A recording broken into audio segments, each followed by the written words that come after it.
Hello friends, हमारे YouTube channel में आपका स्वागत है। आज के इस वीडियो में हम लोग बीएड फर्स्ट ईयर का कोर्स 3 जो कि अधिगम एवं शिक्षण है, इसका एक वेरी इंपॉर्टेंट क्वेश्चन है जो एग्ज़ाम में काफ़ी पूछा जाता है। ये क्वेश्चन यूनिट 2 में है और ये क्वेश्चन भी 2020 में ही पूछा गया है और भी कुछ सालों में भी पूछा गया है ये क्वेश्चन। तो क्वेश्चन है कि अधिगम के सिद्धांतों का विकास क्रम लिखिए। थॉर्नडाइक के सिद्धांतों को स्पष्ट करते हुए इसके शैक्षिक उपयोगिता को लिखें। या ये क्वेश्चन ऐसे भी बन सकता है कि अधिगम से संबंधित व्यवहारवादी के सिद्धांत का विश्लेषण करें। तो आपको बता देते हैं कि इस क्वेश्चन में बहुत सारा कन्फ्यूज़न रहता है बच्चों को। तो सबसे पहले कि व्यवहारवादी सिद्धांत कई मनोवैज्ञानिकों ने दिया है, जिसमें से अगर आपको नाम के लिए खाली नाम से दे देगा, जैसे थॉर्नडाइक दे देगा, पाउलर दे देगा या स्किनर दे देगा, तो अगर नाम से देता है तो आप उसने जो दिया है उसी के बारे में लिखेंगे। और अगर नाम नहीं देता, सिर्फ लिख देगा कि अधिगम से संबंधित व्यवहारवादी के सिद्धांत का विश्लेषण करें, तो आप किसी एक का भी उसमें लिख सकते हैं। लेकिन यहाँ पर हम नाम लिखे हैं थॉर्नडाइक के अनुसार, तो आप इसमें थॉर्नडाइक का ही पूरा सिद्धांत लिखेंगे जो उन्होंने कहा है। तो आइए वीडियो भी स्टार्ट करते हैं, देखते हैं क्या है ये सिद्धांत। तो सबसे हम लोग पहले समझते हैं कि अधिगम का सिद्धांत क्या होता है। तो अधिगम के सिद्धांत से तात्पर्य एक ऐसा सैद्धांतिक व्याख्या से होता है जिसके द्वारा अधिगम की वैज्ञानिक व्याख्या होती है और उस व्याख्या में 3 प्रश्नों का पर्याप्त उत्तर मिल जाता है, जिसमें पहला है व्यक्ति क्यों सीखता है, दूसरा है व्यक्ति कैसे सीखता है और तीसरा है व्यक्ति क्या सीखता है।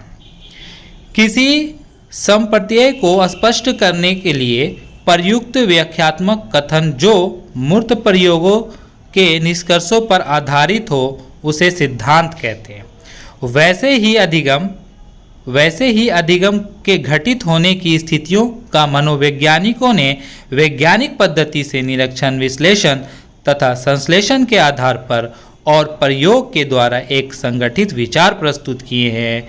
यही अधिगम का सिद्धांत होता है। तो सबसे पहले हम लोग ये समझे कि अधिगम का सिद्धांत जो क्वेश्चन रहता है, ये अधिगम का सिद्धांत क्या है। तो नॉर्मली है कि अधिगम के सिद्धांत में हम लोगों को सवालों के जवाब मिलते हैं, जैसे कि व्यक्ति क्यों सीखता है, व्यक्ति कैसे सीखता है, व्यक्ति क्या सीखता है।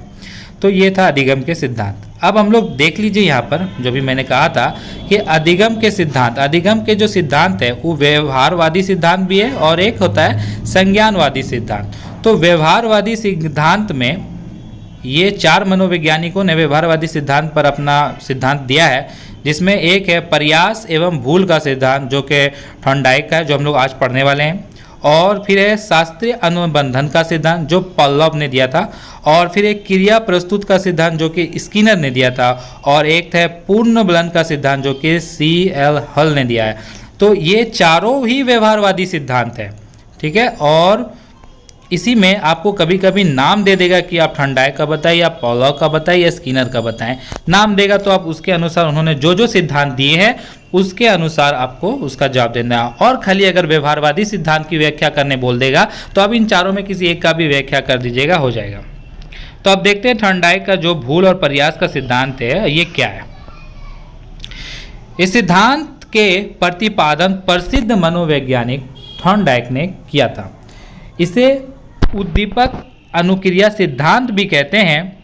इस नियम के अनुसार यदि प्राणी अनुक्रिया करके उद्दीपक को प्राप्त कर लेता है तो इन दोनों के बीच एक संबंध बनता है और इस संबंध को हम लोग क्या बोलते हैं, बंधन बोलते हैं। ये जो संबंध बनेगा इस संबंध का नाम एक बंधन होगा और को हम मनोवैज्ञानिक भाषा में अनुबंधन कहेंगे।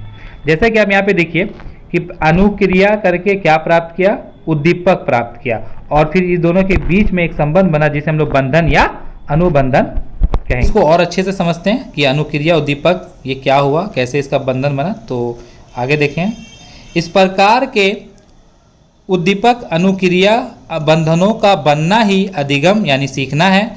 इसलिए इस सिद्धांत को संबंधवाद या बंधन सिद्धांत के नाम से भी पुकारा जाता है।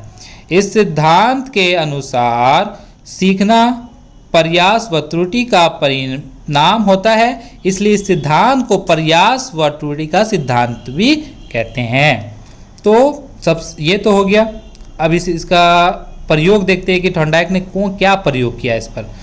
तो इसमें प्रयोग है कि उद्दीपक अनुक्रिया सिद्धांत को समझने के लिए, उद्दीपक अनुक्रिया सिद्धांत को समझने के लिए इस सिद्धांत के प्रतिपादक थॉर्नडाइक के द्वारा किए गए प्रयोगों को समझना उचित होगा। तो अब इसने जो प्रयोग किया है थॉर्नडाइक ने, उसको अब समझते हैं क्या है ये सब। तो पहले यहाँ पे देख लेते थोड़ा थॉर्नडाइक के बारे में। थॉर्नडाइक एक अमेरिकी मनोवैज्ञानिक था। इसने बिल्ली, चूहों तथा मुर्गियों के ऊपर अनेक प्रयोग करने के उपरांत उद्दीपक अनुक्रिया सिद्धांत, जिसको हम लोग SR थ्योरी का तथा नाम दे सकते हैं, तथा सीखने के नियम का प्रतिपादन किया।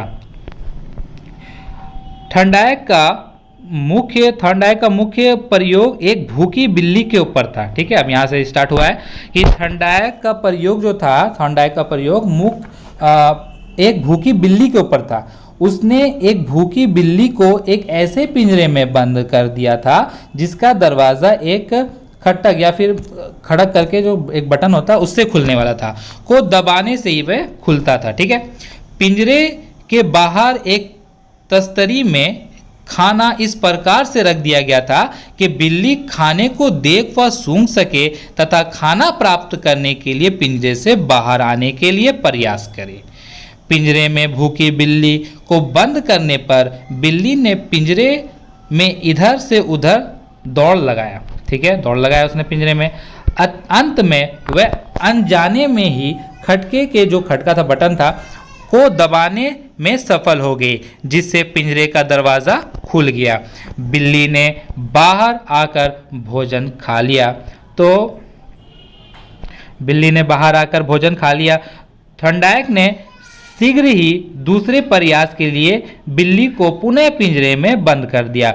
बिल्ली ने पुनः उछल कूद की तथा जल्दी ही खटके को दबाकर पिंजरे का दरवाज़ा खोलने में सफल हो गई। थॉर्नडाइक ने देखा कि कुछ प्रयासों के बाद बिल्ली अनावश्यक तथा अवांछित क्रियाओं को कम करने लगी तथा शीघ्रता से खटके को दबाकर पिंजरे का दरवाज़ा खोलने में निपुण हो गई। उसने बिल्ली के द्वारा पिंजरा खोलने सीखने की प्रक्रिया को स्पष्ट करते हुए निष्कर्ष निकाला कि उद्दीपक व वांछित अनुक्रिया के बीच एक बंधन बन गया। तो अब देखिए यहाँ पर एक फिगर के अनुसार हम इसको और बेहतर से समझते हैं। जैसे कि ये यहाँ पर आप देख रहे हैं जो खाना है ये क्या उद्दीपक है, और ये खाने के लिए जो बिल्ली है इसको प्राप्त करने के लिए जो भी अनुक्रिया, जो भी उछल कूद कर रहा है वो क्या है, ये इसका अनुक्रिया हो गया। और ये ही है आपका खटका। ये जो खटके जो है इसको बटन दबाने से ये इस पर चढ़ेगा तो ये खुल जाएगा। तो बिल्ली क्या करता है, अनुक्रिया करता है तो उद्दीपक प्राप्त कर लेता है। तो बिल्ली इसमें क्या कर रहा था, थॉर्नडाइक ने इसमें बताया कि बिल्ली इस खाने को पहुंचने के लिए पहले पिंजरे में बहुत उछल कूद किया, तो अनजाने में ही उस खटके के ऊपर इसका पैर पड़ा और पिंजरा खुल गया और उसने खाना खा लिया। तो फिर दोबारा जब इसको पिंजरे में रखा तो वो समझ चुका था कि अभी खटके से ही पिंजरा खुल जाता है, खटके को दबाने से। तो वो अवांछित अनुक्रिया मतलब बेकार सब उछल कूद कम करके सीधा अब उसको क्या कर रहा है, उसके ऊपर खटके के ऊपर चढ़ रहा है और वो पिंजरा खुल जा रहा है और वो खाना खा ले रहा है। ठीक है, तो यही उसने प्रयोग किया फिर।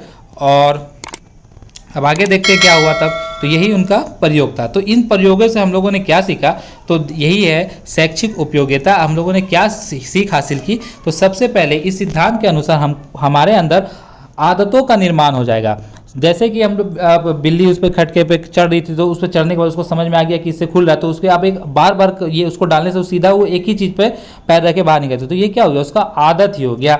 आदतों का निर्माण हो जाता है। और इसमें हम लोग करके सीखने का हम लोग को पता चल जाता है। फिर निरंतर प्रयास करने से ही हम लोग को ये पता चलता है। तो निरंतर प्रयास से हो जाता है।